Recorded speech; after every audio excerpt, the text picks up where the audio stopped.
Chillbooks original. Moral Letters to Lucius, or Letters from a Stoic, by Seneca. Letters 8 to 14. Translated by Richard M. Gummer. Letter 8, on the Philosopher's Seclusion. 1. Do you bid me, you say, shun the throng, and withdraw from men, and be content with my own conscience? Where are the counsels of your school, which order a man to die in the midst of active work?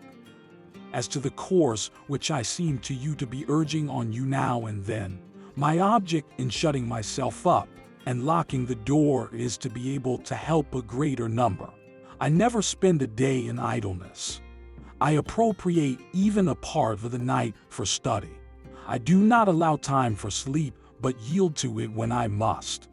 And when my eyes are wearied with waking and ready to fall shut, I keep them at their task. 2. I have withdrawn not only from men, but from affairs, especially from my own affairs. I am working for later generations, writing down some ideas that may be of assistance to them. There are certain wholesome counsels, which may be compared to prescriptions of useful drugs.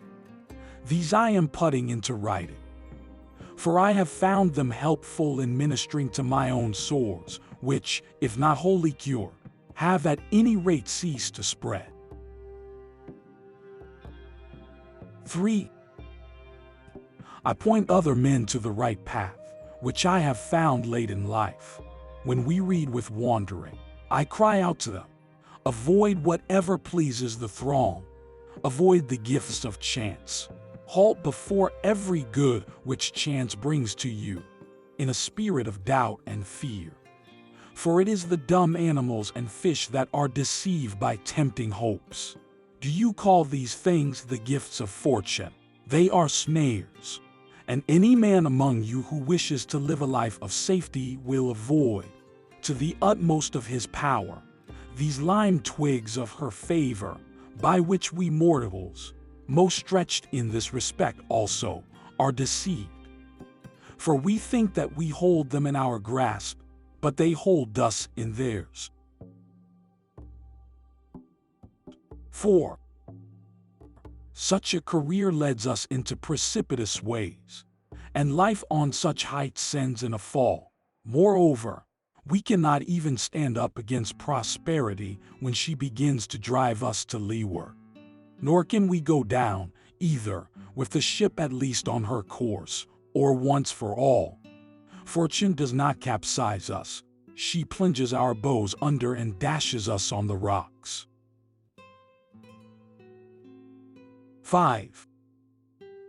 Hold fast, then, to this sound and wholesome rule of life, that you indulge the body only so far as is needful for good health.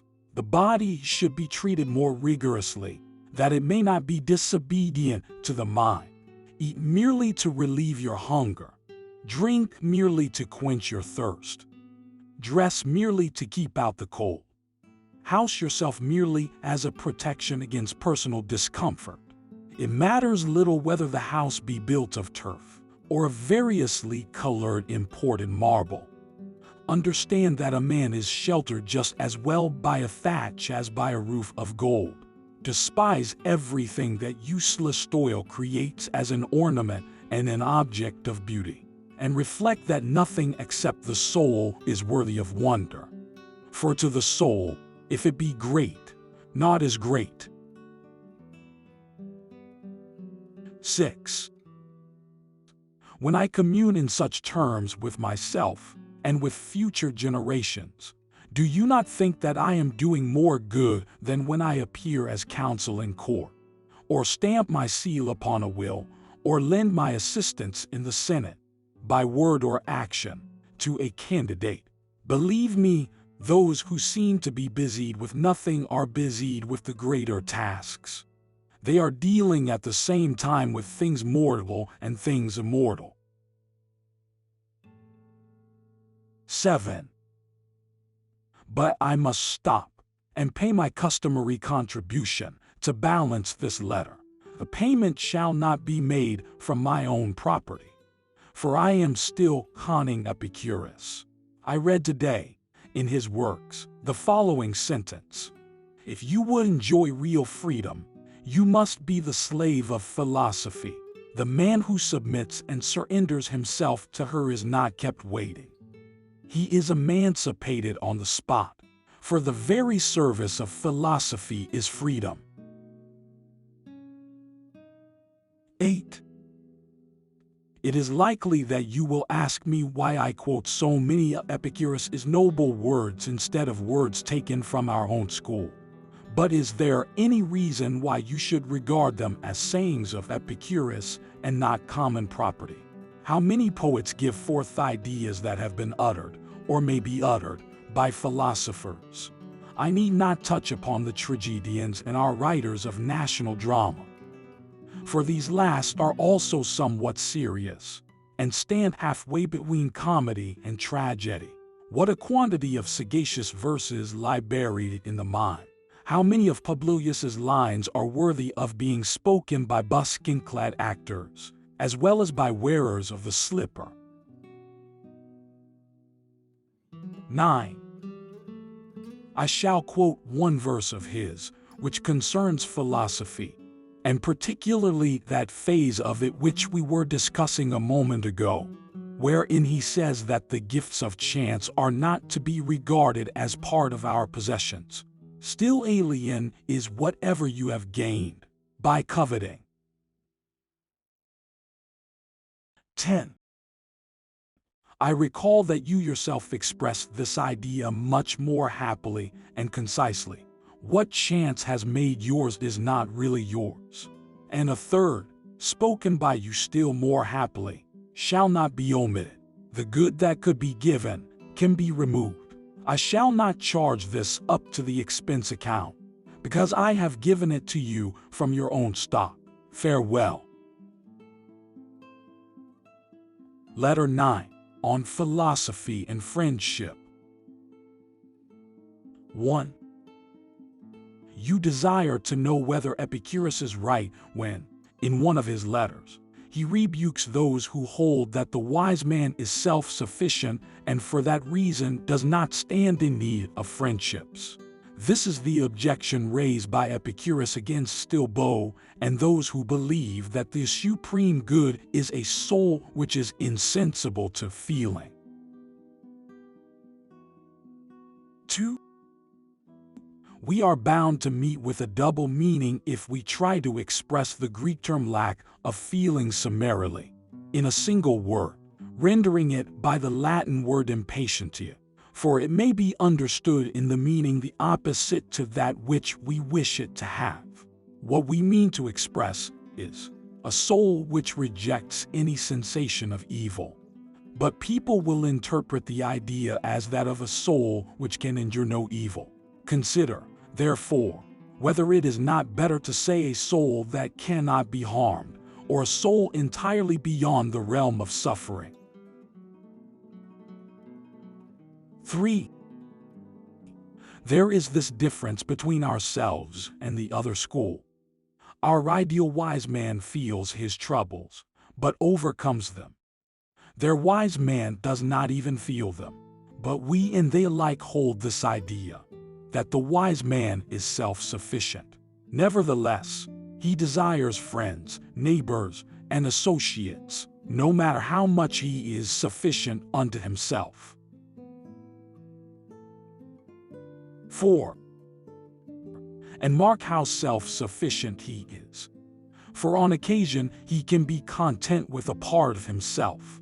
If he lose a hand through disease or war, or if some accident puts out one or both of his eyes, he will be satisfied with what is left, taking as much pleasure in his impaired and maimed body as he took when it was sound.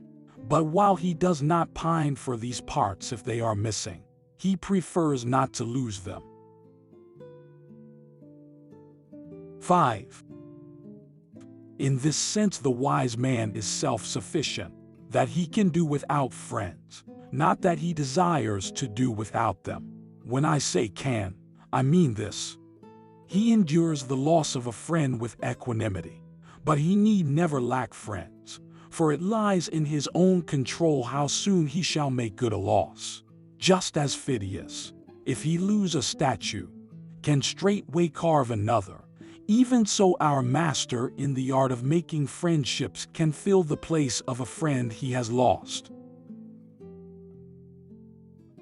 6.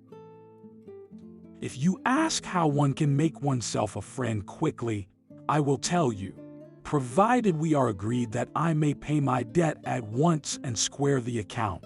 So far as this letter is concerned, Hecate says, I can show you a philter, compounded without drugs, herbs, or any witch's incantation.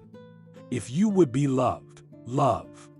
Now there is great pleasure, not only in maintaining old and established friendships, but also in beginning and acquiring new ones. 7. There is the same difference between winning a new friend and having already won him, as there is between the farmer who sows and the farmer who reaps. The philosopher Thales used to say, it is more pleasant to make than to keep a friend, as it is more pleasant to the artist to paint than to have finished painting. When one is busy and absorbed in one's work, the very absorption affords great delight. But when one has withdrawn one's hand from the completed masterpiece, the pleasure is not so keen. Henceforth it is the fruits of his art that he enjoys. It was the art itself that he enjoyed while he was painting. In the case of our children, their young manhood yields the more abundant fruits, but their infancy was sweeter. 8. Let us now return to the question. The wise man, I say, self-sufficient though he be, nevertheless desires friends if only for the purpose of practicing friendship, in order that his noble qualities may not lie dormant, not, however, for the purpose mentioned by Epicurus in the letter quoted above, that there may be someone to sit by him when he is ill, to help him when he is in prison or in want, but that he may have someone by whose sick bed he himself may sit, someone a prisoner in hostile hands whom he himself may set free. He who regards himself only, and enters upon friendships for this reason, reckons wrongly. The end will be like the beginning. He has made friends with one who might assist him out of bondage. At the first rattle of the chain, such a friend will desert him. 9. These are the so-called fair-weather friendships. One who is chosen for the sake of utility will be satisfactory only so long as he is useful. Hence prosperous men are blockaded by troops of friends. But those who have failed stand amid vast loneliness, their friends fleeing from the very crisis which is to test their worth. Hence, also, we notice those many shameful cases of persons who, through fear, desert, or betray. The beginning and the end cannot but harmonize. He who begins to be your friend because it pays will also cease because it pays. A man will be attracted by some reward offered in exchange for his friendship, if he be attracted by aught in friendship other than friendship itself. 10. For what purpose, then, do I make a man my friend? In order to have someone for whom I may die, whom I may follow into exile, against whose death I may stake my own life, and pay the pledge, too. The friendship which you portray is a bargain and not a friendship. It regards convenience only, and looks to the results. 11. Beyond question, the feeling of a lover has in it something akin to friendship. One might call it friendship run mad. But, though this is true, does anyone love for the sake of gain, or promotion, or renown? Pure love, careless of all other things, kindles the soul with desire for the beautiful object, not without the hope of a return of the affection. What then? Can a cause which is more honorable produce a passion that is base? 12. You may retort, we are not now discussing the question whether friendship is to be cultivated for its own sake. On the contrary, nothing more urgently requires demonstration. For if friendship is to be sought for its own sake, he may seek it who is self-sufficient. How, then, you ask, does he seek it? Precisely as he seeks an object of great beauty, not attracted to it by desire for gain, nor yet frightened by the instability of fortune. One who seeks friendship for favorable occasions strips it of all its nobility. 13. The wise man is self-sufficient. This phrase, my dear Lucius, is incorrectly explained by many. For they withdraw the wise man from the world and force him to dwell within his own skin. But we must mark with care what this sentence signifies and how far it applies. The wise man is sufficient unto himself for a happy existence, but not for mere existence. For he needs many helps towards mere existence. But for a happy existence he needs only a sound and upright soul, one that despises fortune. 14. I should like also to state to you one of the distinctions of Chrysippus, who declares that the wise man is in want of nothing, and yet needs many things. On the other hand, he says, nothing is needed by the fool, for he does not understand how to use anything, but he is in want of everything. The wise man needs hands, eyes, and many things that are necessary for his daily use.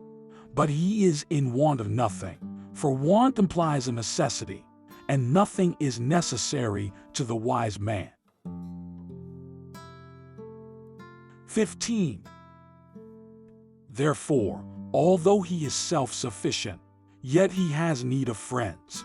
He craves as many friends as possible, not, however, that he may live happily.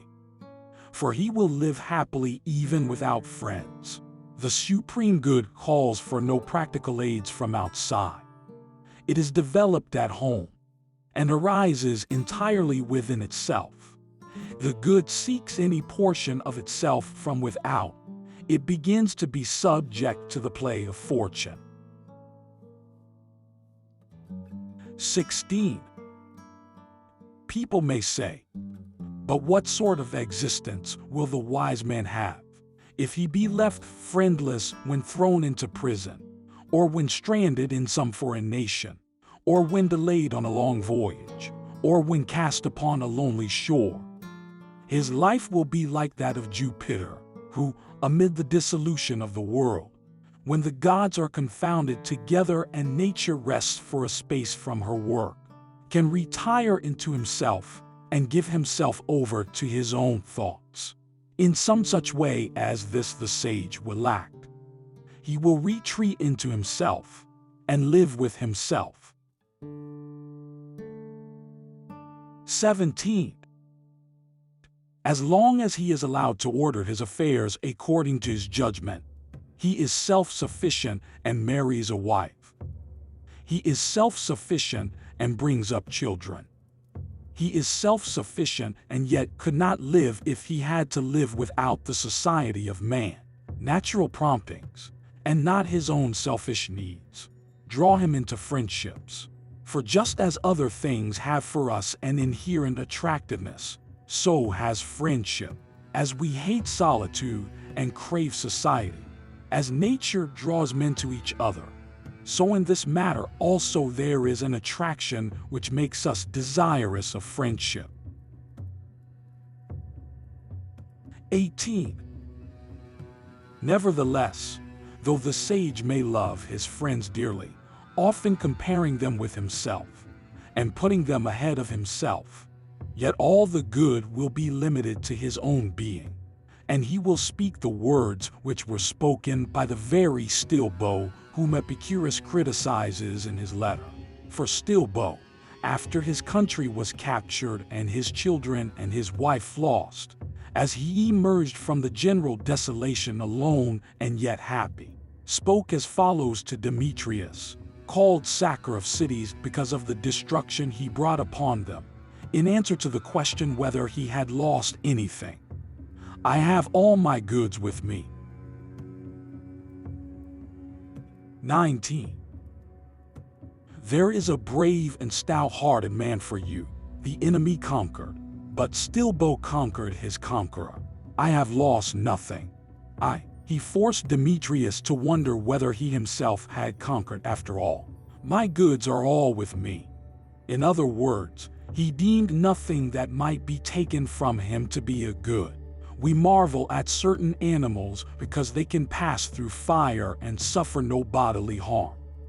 But how much more marvelous is a man who has marched forth unhurt and unscathed through fire and sword and devastation.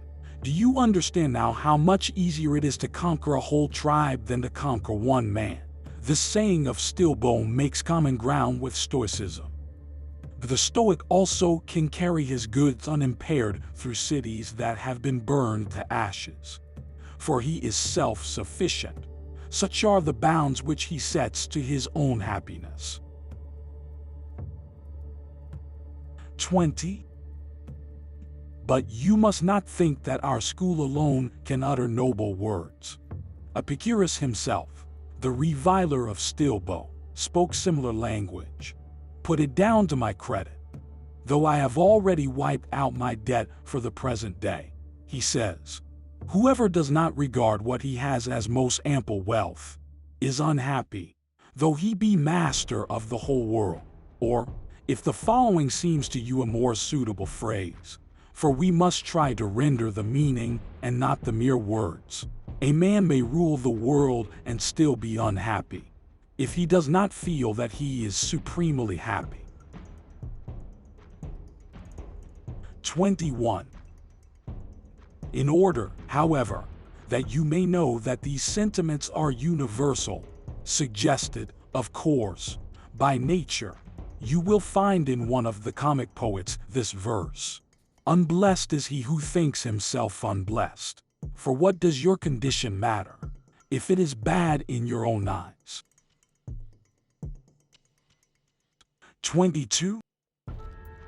You may say, what then, if yonder man, rich by base means, and yonder man, lord of many but slave of more, shall call themselves happy? Will their own opinion make them happy? It matters not what one says, but what one feels. Also, not how one feels on one particular day, but how one feels at all times. There is no reason, however, why you should fear that this great privilege will fall into unworthy hands. Only the wise man is pleased with his own. Folly is ever troubled with weariness of itself. Farewell. Letter 10. On living to oneself. 1. Yes, I do not change my opinion. Avoid the many, avoid the few, avoid even the individual. I know of no one with whom I should be willing to have you share, and see what an opinion of you I have. For I dare to trust you with your own self. Crates, they say, the disciple of the very Stilbo whom I mentioned in a former letter, noticed a young man walking by himself, and asked him what he was doing all alone. I am communing with myself, replied the youth. Pray be careful, then, said Crates, and take good heed. You are communing with a bad man. 2. When persons are in mourning, or fearful about something, we are accustomed to watch them that we may prevent them from making a wrong use of their loneliness. No thoughtless person ought to be left alone. In such cases he only plans folly, and heaps up future dangers for himself or for others. He brings into play his base desires. The mind displays what fear or shame used to repress. It whets his boldness, stirs his passions, and goads his anger. And finally, the only benefit that solitude confers, the habit of trusting no man and of fearing no witnesses, is lost to the fool, for he betrays himself. Mark therefore what my hopes are for you, nay, rather, what I am promising myself, inasmuch as hope is merely the title of an uncertain blessing. I do not know any person with whom I should prefer you to associate rather than yourself. 3. I remember in what a great solid way you hurled forth certain phrases, and how full of strength they were. I immediately congratulated myself and said, these words did not come from the edge of the lips. These utterances have a solid foundation. This man is not one of the many. He has regard for his real welfare. 4. Speak and live in this way. See to it that nothing keeps you down. As for your former prayers, you may dispense the gods from answering them. Offer new prayers. Pray for a sound mind and for good health, first of soul and then of body. And of course you should offer those prayers frequently. Call boldly upon God. You will not be asking him for that which belongs to another. 5. But I must, as is my custom, send a little gift along with this letter. It is a true saying which I have found in Athenodorus. Know that thou art freed from all desires when thou hast reached such a point that thou prayest to God for nothing except what thou canst pray for openly. But how foolish men are now! They whisper the basest of prayers to heaven. But if anyone listens, they are silent at once. That which they are unwilling for men to know, they communicate to God. Do you not think, then, that some such wholesome advice as this could be given you? Live among men as if God beheld you. Speak with God as if men were listening. Farewell. Letter 11. On the blush of modesty. 1. Your friend and I have had a conversation. He is a man of ability. His very first words showed what spirit and understanding he possesses, and what progress he has already made. He gave me a foretaste, and he will not fail to answer thereto. For he spoke not from forethought, but was suddenly caught off his guard. When he tried to collect himself, he could scarcely banish that hue of modesty, which is a good sign in a young man. The blush that spread over his face seemed so to rise from the depths, and I feel sure that his habit of blushing will stay with him after he has strengthened his character, stripped off all his faults, and become wise. For by no wisdom can natural weaknesses of the body be removed. That which is implanted and inborn can be toned down by training, but not overcome. 2.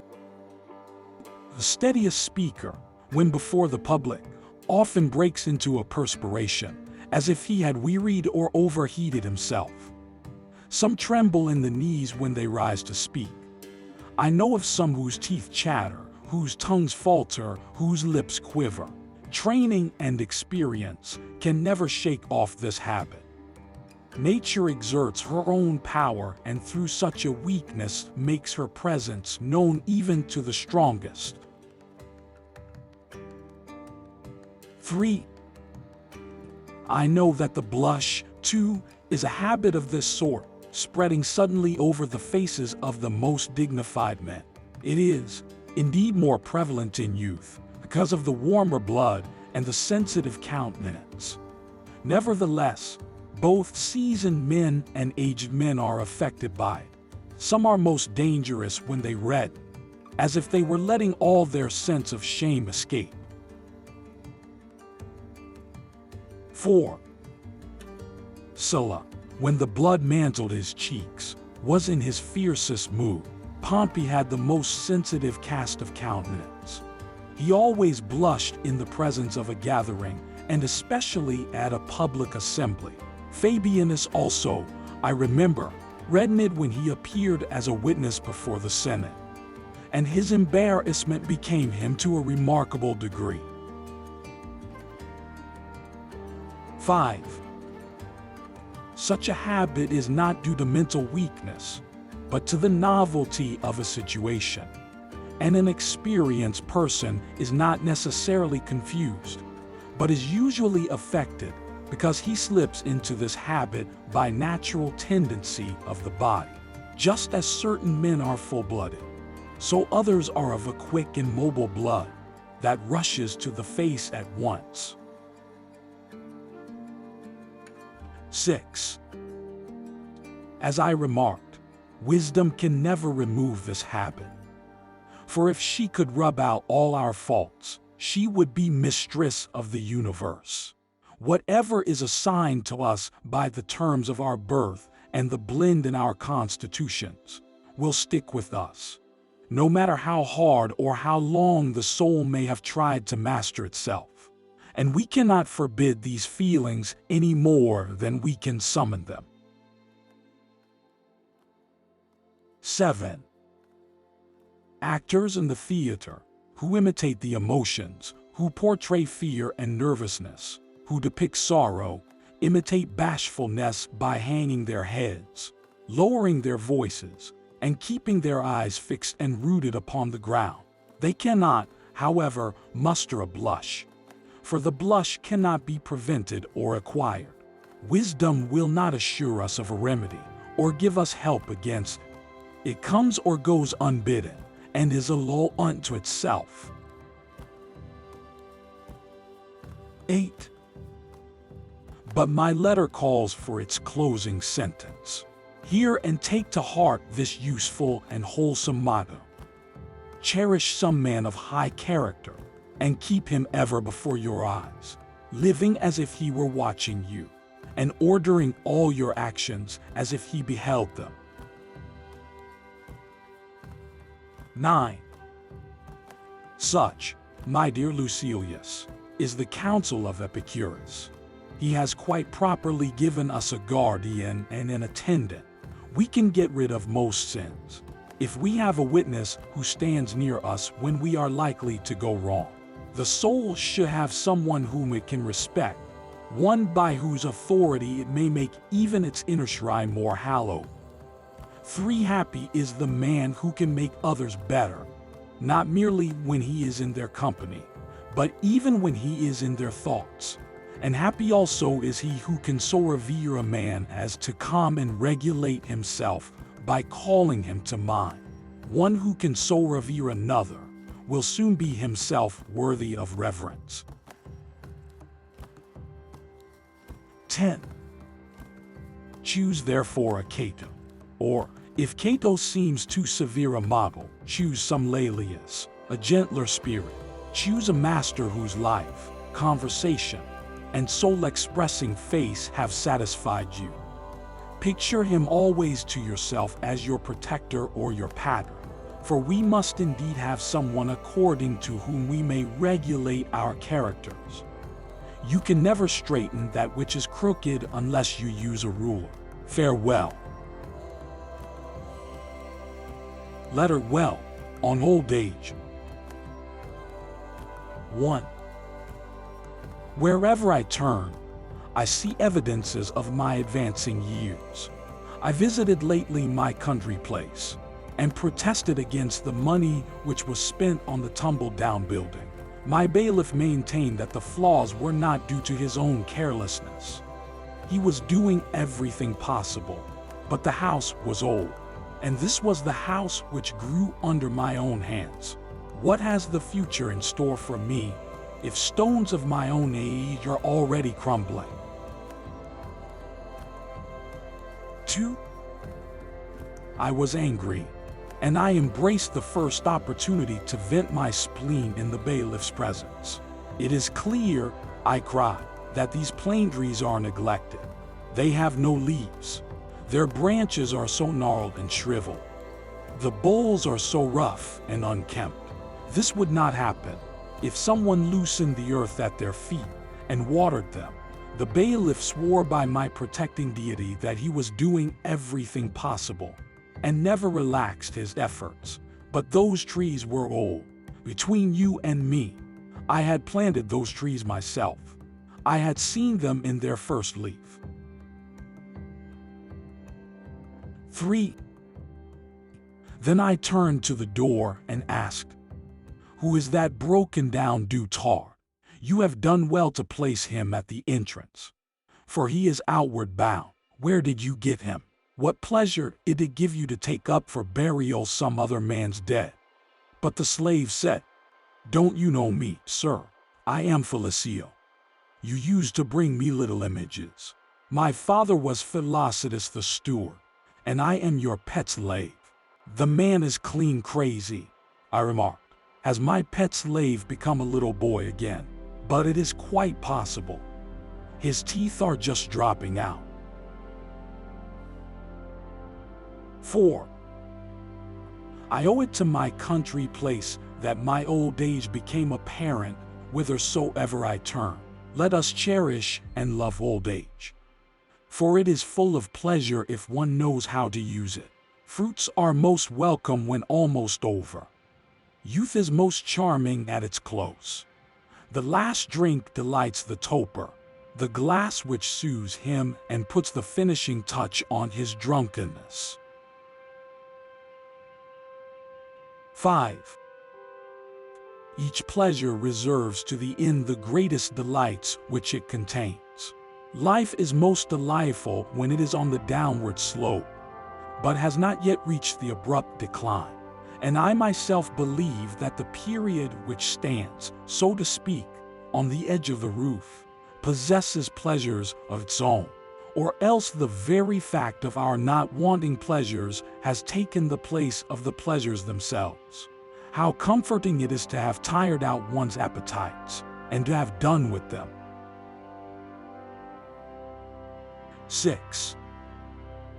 But, you say, it is a nuisance to be looking death in the face. Death, however, should be looked in the face by young and old alike. We are not summoned according to our rating on the censors list. Moreover, no one is so old that it would be improper for him to hope for another day of existence. And one day, mind you, is a stage on life's journey. Our span of life is divided into pots. It consists of large circles enclosing smaller. One circle embraces and bounds the rest. It reaches from birth to the last day of existence. The next circle limits the period our young manhood. The third confines all of childhood in its circumference. Again, there is, in a class by itself, the year. It contains within itself all the divisions of time by the multiplication of which we get the total of life. The month is bounded by a narrower ring. The smallest circle of all is the day. But even a day has its beginning and its ending, its sunrise and its sunset. 7. Hence Heraclitus, whose obscure style gave him his surname, remarked, "One day is equal to every day." Different persons have interpreted the saying in different ways. Some hold that days are equal in number of hours, and this is true. For if by day we mean 24 hours time, all days must be equal, inasmuch as the night acquires what the day loses. But others maintain that one day is equal to all days through resemblance, because the very longest space of time possesses no element which cannot be found in a single day, namely light and darkness. And even to eternity day makes these alternations more numerous, not different when it is shorter and different again when it is longer.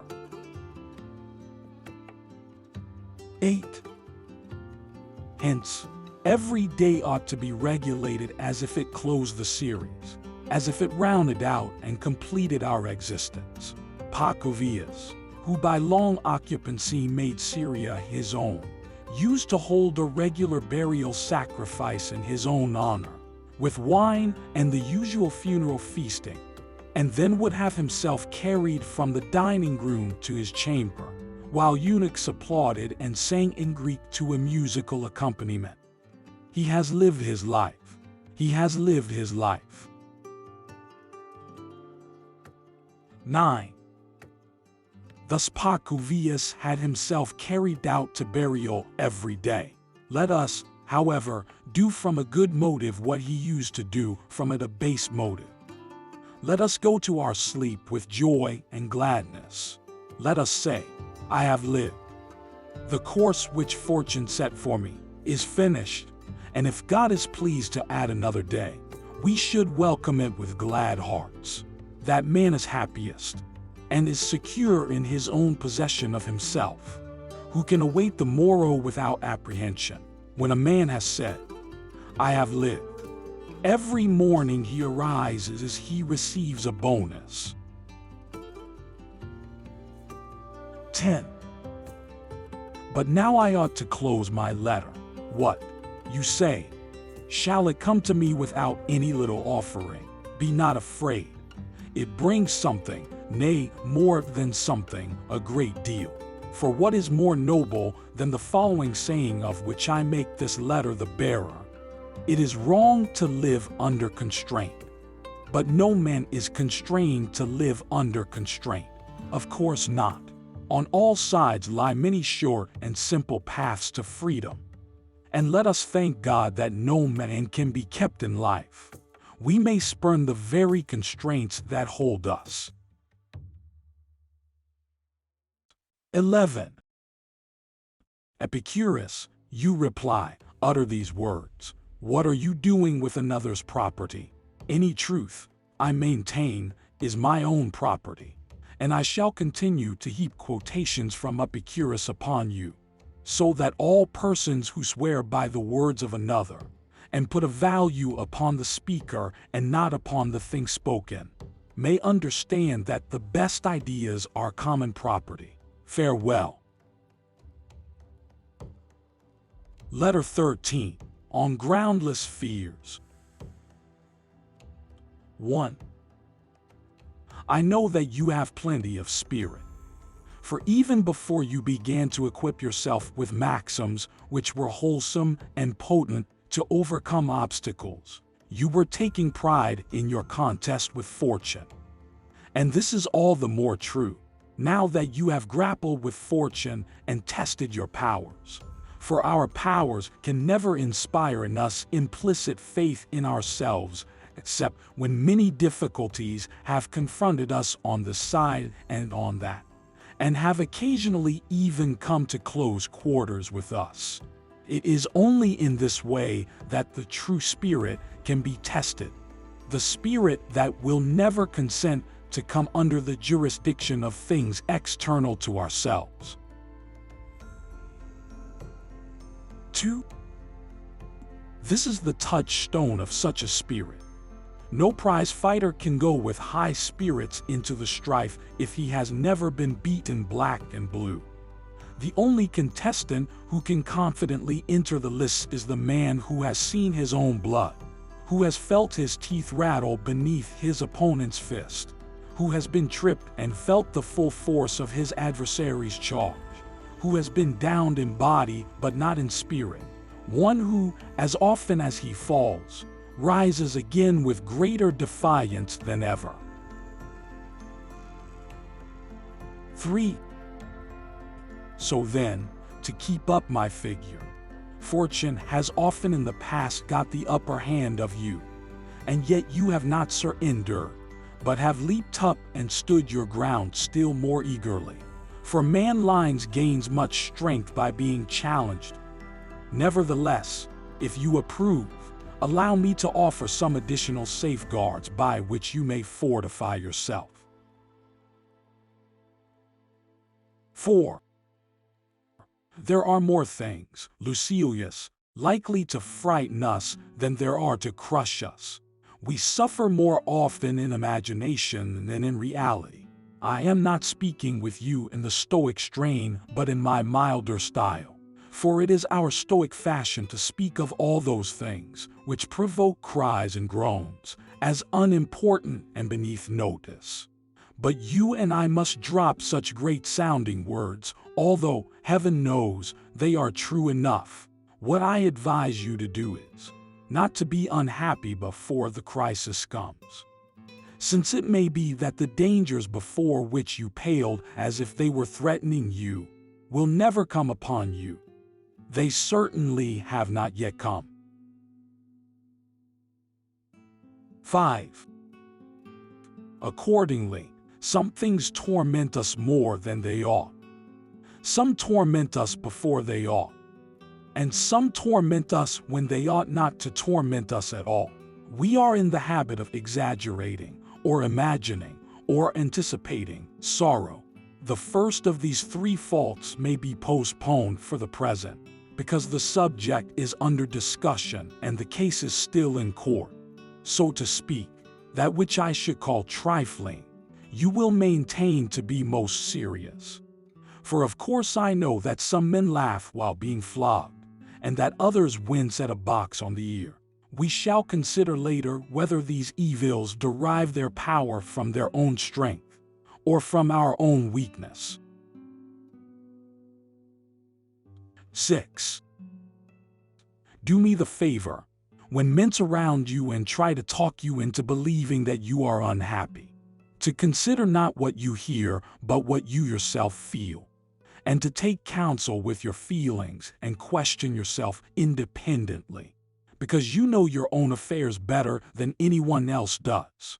Ask, is there any reason why these persons should condole with me? Why should they be worried or even fear some infection from me, as if troubles could be transmitted? Is there any evil involved, or is it a matter merely of ill report, rather than an evil? Put the question voluntarily to yourself. Am I tormented without sufficient reason? Am I morose? And do I convert what is not an evil into what is an evil? 7. You may retort with the question, how am I to know whether my sufferings are real or imaginary? Here is the rule for such matters. We are tormented either by things present, or by things to come, or by both. As to things present, the decision is easy. Suppose that your person enjoys freedom and health, and that you do not suffer from any external injury. As to what may happen to it in the future, we shall see later on. Today there is nothing wrong with it. 8. But, you say, something will happen to it.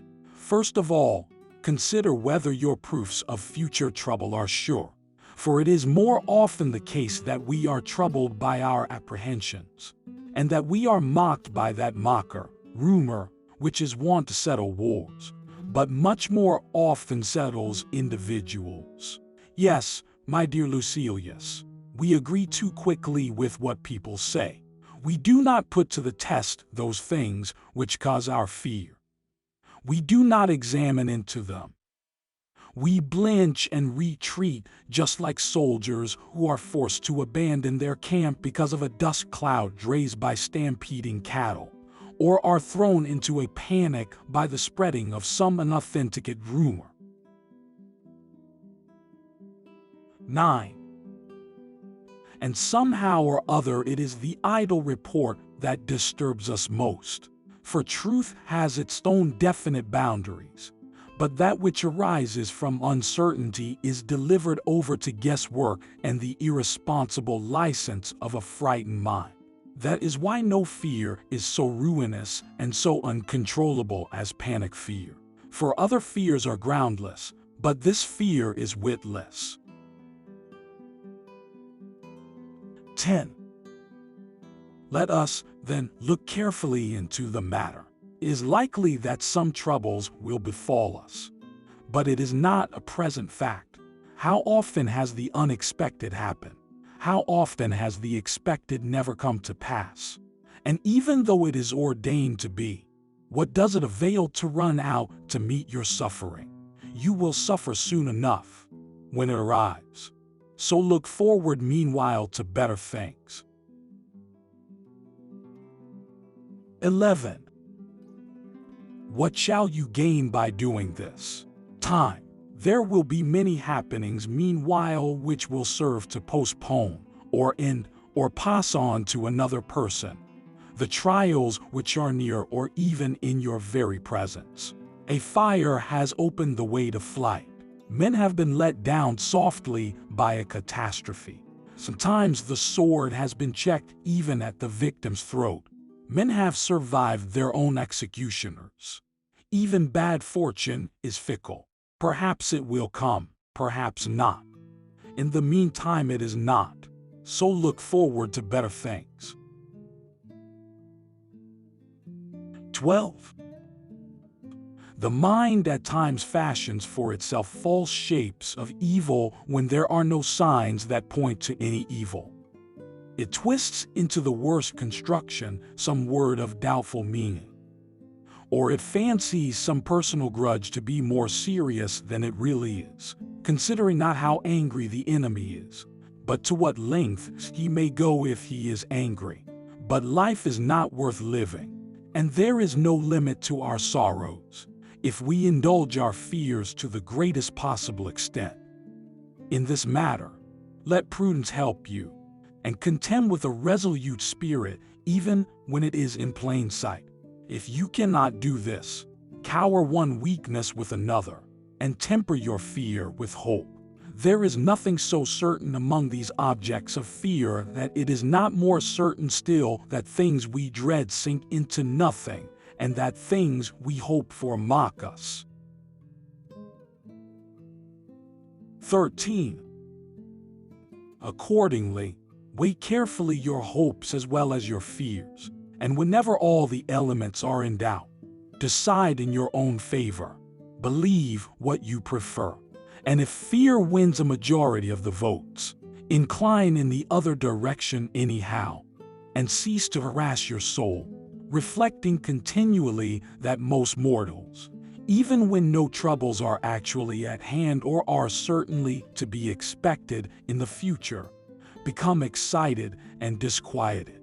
No one calls a halt on himself when he begins to be urged ahead, nor does he regulate his alarm according to the truth. No one says, "The author of the story is a fool, and he who has believed it is a fool, as well as he who fabricated it." We let ourselves drift with every breeze.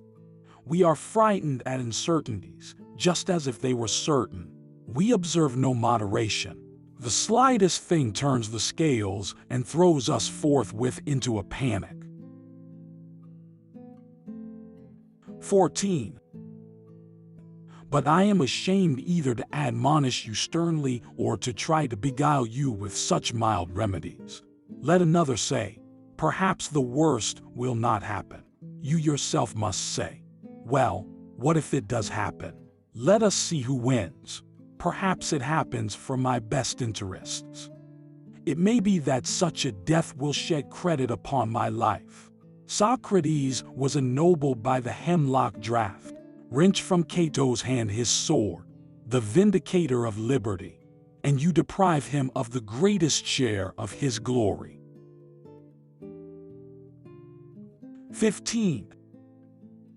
I am exhorting you far too long, since you need reminding rather than exhortation. The path on which I am leading you is not different from that on which your nature led you. You were born to such conduct as I describe. Hence there is all the more reason why you should increase and beautify the good that is in you. 16. But now, to close my letter, I have only to stamp the usual seal upon it. In other words, to commit thereto some noble message to be delivered to you. The fool, with all his other faults, has this also: he is always getting ready to live. Reflect, my esteemed Lucilius, what this saying means, and you will see how revolting is the fickleness of men who lay down every day new foundations of life and begin to build up fresh hopes even at the brink of the grave. 17. Look within your own mind for individual instances. You will think of old men who are preparing themselves at that very hour for a political career, or for travel, or for business. And what is baser than getting ready to live when you are already old? I should not name the author of this motto, except that it is somewhat unknown to fame and is not one of those popular sayings of Epicurus which I have allowed myself to praise and to appropriate. Farewell. Letter 14. On the reasons for withdrawing from the world. 1. I confess that we all have an inborn affection for our body. I confess that we are entrusted with its guardianship. I do not maintain that the body is not to be indulged at all. But I maintain that we must not be slaves to it. He will have many masters who makes his body his master, who is over fearful in its behalf, who judges everything according to the body. 2.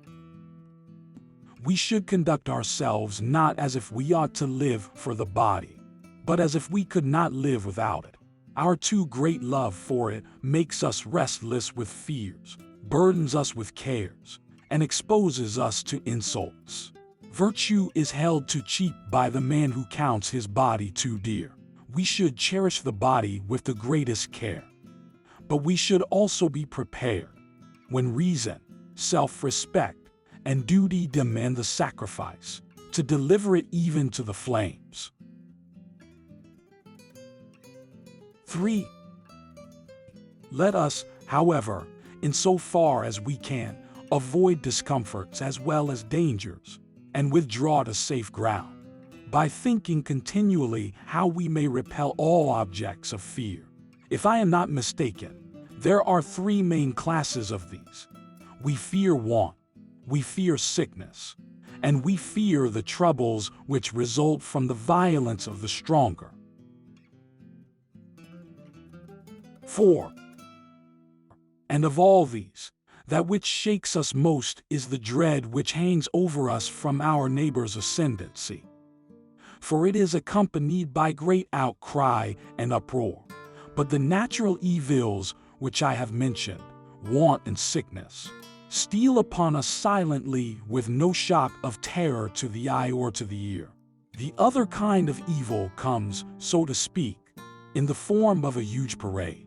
Surrounding it is a retinue of swords and fire and chains and a mob of beasts to be let loose upon the disemboweled entrails of men.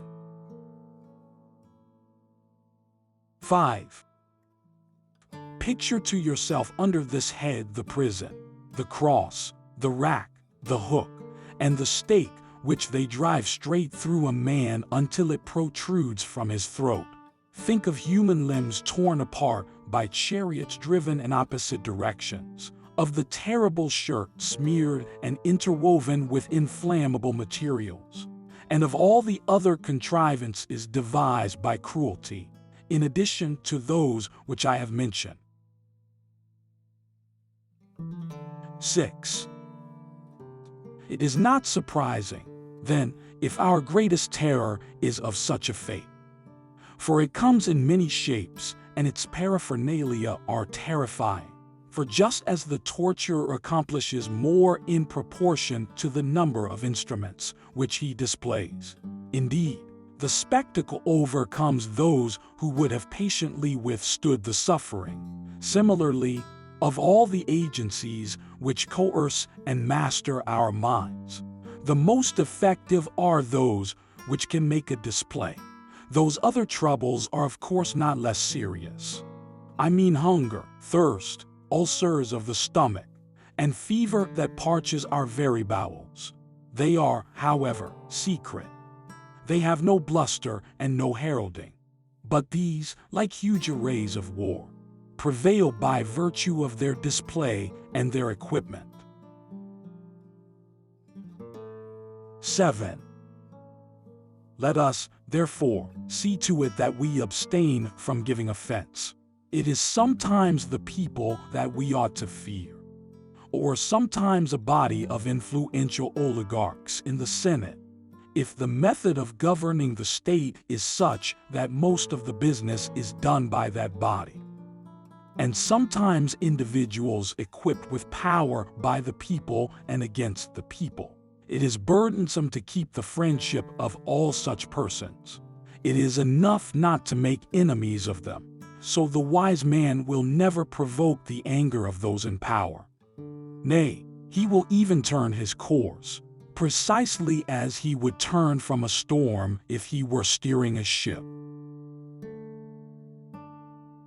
8. When you traveled to Sicily, you crossed the straits. The reckless pilot scorned the blustering south wind, the wind which roughens the Sicilian sea and forces it into choppy currents. He sought not the shore on the left, but the strand hard by the place where Charybdis throws the seas into confusion. Your more careful pilot, however, questions those who know the locality as to the tides and the meaning of the clouds. He holds his course far from that region notorious for its swirling waters. Our wise man does the same. He shuns a strong man who may be injurious to him, making a point of not seeming to avoid him, because an important part of one's safety lies in not seeking safety openly. For what one avoids, one condemns. 9. We should therefore look about us, and see how we may protect ourselves from the mob. And first of all, we should have no cravings like theirs, for rivalry results in strife. Again, let us possess nothing that can be snatched from us to the great profit of a plotting foe. Let there be as little booty as possible on your person. No one sets out to shed the blood of his fellow men for the sake of bloodshed, at any rate very few. More murderers speculate on their profits than give vent to hatred. You are empty-handed.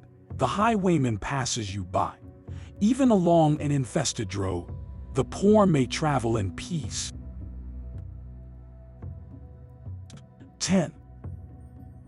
Next, we must follow the old adage and avoid 3 things with special care: hatred, jealousy, and scorn. And wisdom alone can show you how this may be done. It's hard to observe a mean. We must be chary of letting the fear of jealousy lead us into becoming objects of scorn, lest, when we choose not to stamp others down, we let them think that they can stamp us down. The power to inspire fear has caused many men to be in fear. Let us withdraw ourselves in every way. For it is as harmful to be scorned as to be admired. 11. One must therefore take refuge in philosophy. This pursuit, not only in the eyes of good men, but also in the eyes of those who are even moderately bad, is a sort of protecting emblem for speech-making at the bar, or any other pursuit that claims the people's attention, wins enemies for a man. But philosophy is peaceful and minds her own business. Men cannot scorn her. She is honored by every profession, even the vilest among them. Evil can never grow so strong, and nobility of character can never be so plotted against, that the name of philosophy shall cease to be worshipful and sacred.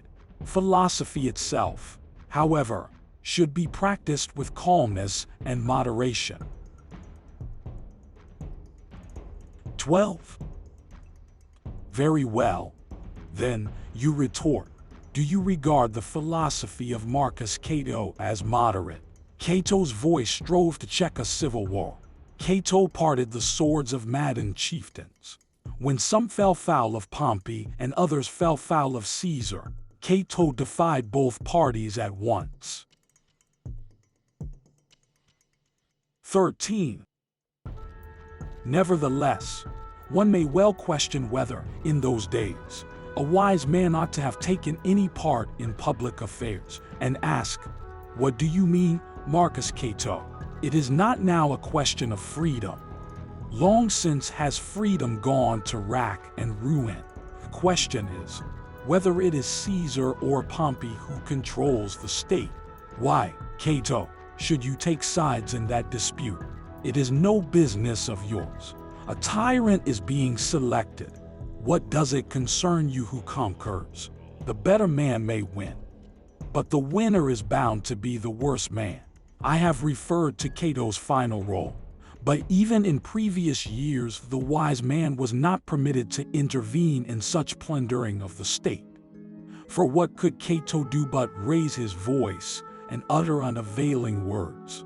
At one time he was hustled by the mob and spat upon, and forcibly removed from the forum and marked for exile.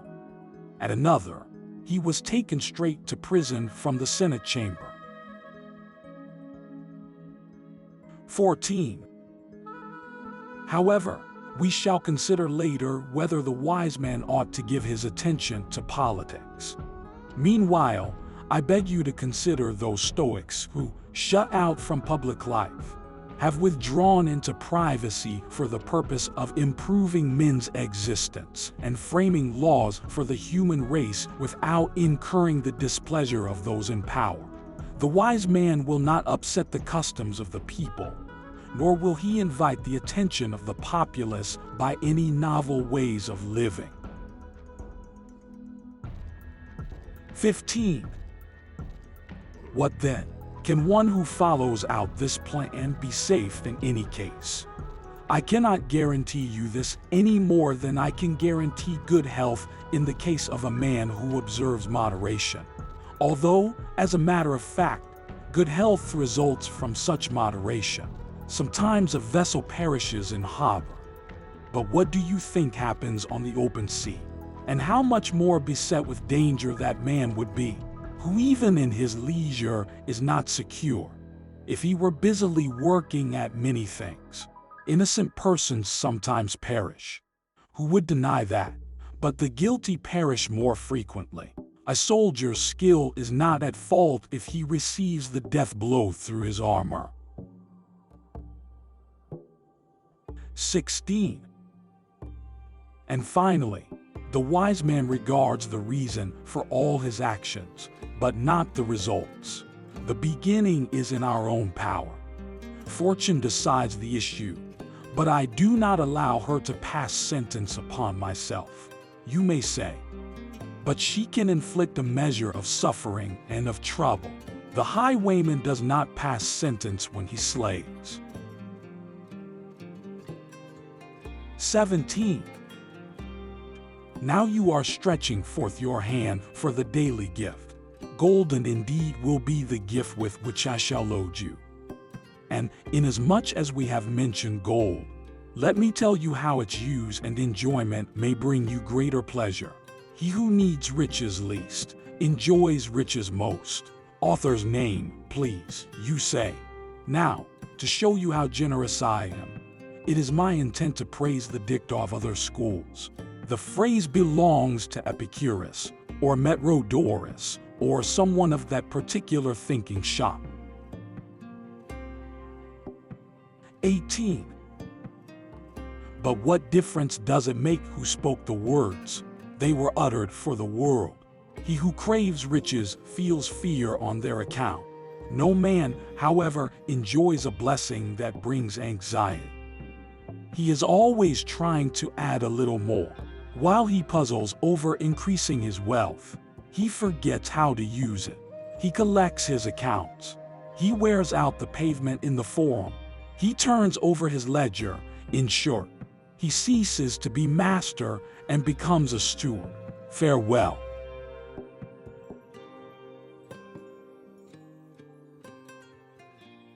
Chillbooks. Audiobooks with relaxing music, visuals and subtitles to help you stay engaged.